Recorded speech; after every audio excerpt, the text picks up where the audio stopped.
Frédéric, c'est capital. C'est capital parce que le luxe, c'est le symbole de l'amour et de l'amitié. Donc il faut que ça dure, il faut que c'est durable, parce que l'amour, ça dure et ça se transmet de génération en génération.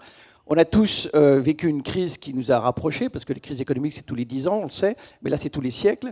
Et donc, le pape a raison, Fratelli Tutti, 7,8 milliards, on se dit, tiens, qu'est-ce qu'on fait homme-femme, il faut qu'on fasse quelque chose pour se protéger, des gestes barrières, un masque, un vaccin, très bien. Maintenant, c'est un entraînement, parce que le changement climatique, c'est tout de même phénoménal. Il n'y a pas de masque, il n'y a pas de vaccin. Et c'est Miami sous l'eau, Dubaï sous l'eau, New York sous l'eau, 100 millions de personnes qui doivent quitter le Bangladesh sous l'eau. Donc c'est vraiment un sujet. Et en plus, c'est un sujet qui est une pression pour toutes les marques de luxe, les maisons et les groupes, parce que les clients disent « Qu'est-ce que tu fais pour la planète? Si tu fais rien, je vais ailleurs ». Les salariés, la guerre des talents qui était vivace actuellement, les salariés les plus engagés, les plus performants disent « Qu'est-ce que tu fais pour la planète? Ma marque, mon groupe, ma maison, autrement je vais ailleurs ». Et puis les investisseurs, les fournisseurs et les distributeurs. Donc c'est très important, et surtout qu'on parle d'environnement durable, d'agriculture durable, mais bien sûr le luxe est durable, parce que, et ça se répare. La très belle définition du luxe, celui de Jean-Louis Dumas, c'est le luxe, ça se répare. Donc c'est très important. Et c'est un défi de toutes les marques qui le font, qui commencent à le faire. Donc c'est une accélération. Vous avez vu Hermès qui maintenant crée des sacs avec du champignon plutôt que du cuir. Cartier qui a lancé une montre, c'était un bracelet avec de la pomme plutôt que du cuir. Mais pour vous, la tendance de fond est lancée, ça y est? Oui, c'est lancé et ça s'accélère. Et je pense que ce qui est intéressant, c'est une chance formidable pour le luxe, parce que on parle d'économie circulaire. En fait, c'est étrange. Nous, humains, il nous a fallu des siècles pour comprendre que la Terre était ronde. On croyait qu'elle était plate. Maintenant, des siècles pour comprendre que l'économie aussi est circulaire. On ne peut pas dire je prends les matières premières, je fabrique, je vends, je jette. Stop. Au mois de juillet, Frédéric, tu as mangé la moitié, tu as mangé toutes les ressources de la planète. Donc l'économie circulaire est clé. Et le luxe est génial parce que le luxe peut le faire, c'est-à-dire que le second-hand, vintage, pre-owned, pre-loved, c'est aussi le domaine du luxe. Alors la Terre est pre-loved, on n'est pas les premiers. Chacun d'entre nous est pre-loved parce qu'on a été aimé par nos parents, nos grands-parents, on va être aimés par nos conjoints, et nos enfants et nos amis.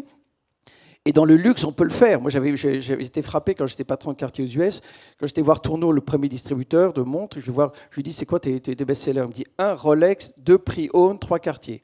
Waouh, j'ai dit pre-owned number 2.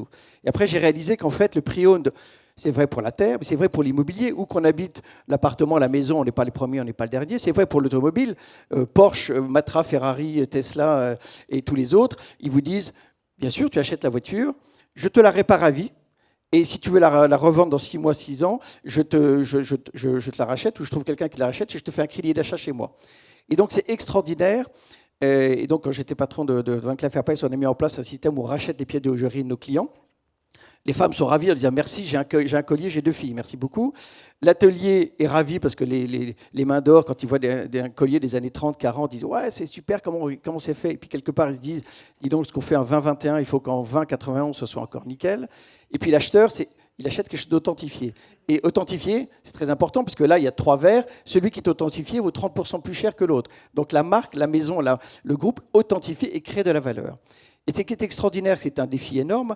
Et d'un côté, on n'a jamais eu autant de tech, on n'a jamais eu autant de fonds et de moyens financiers, et on n'a jamais eu autant d'esprit entrepreneurial.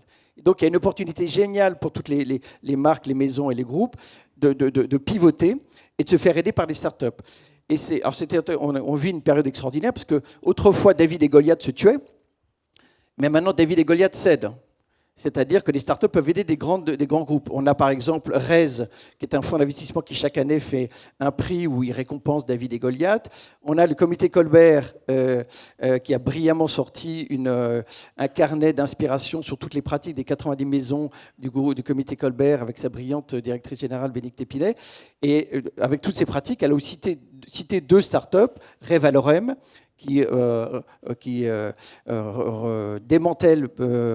démonte manuellement les invendus pour restituer aux marques 65% des matières premières, et Foam, qui permet d'intégrer le second-hand, vintage, pre-owned dans les marques de luxe. Et vous, TNP aussi, vous avez un incubateur de start-up. Donc voilà, David et Goliath peuvent s'aider. Et c'est d'actualité, parce que dans la crise, on a bien vu cette crise du Covid. Goliath, Sanofi n'a pas trouvé de vaccin. C'est David, Moderna, qui a trouvé le vaccin. Ils sont aidés l'un l'autre, l'un a le vaccin, l'autre le fabrique. Donc,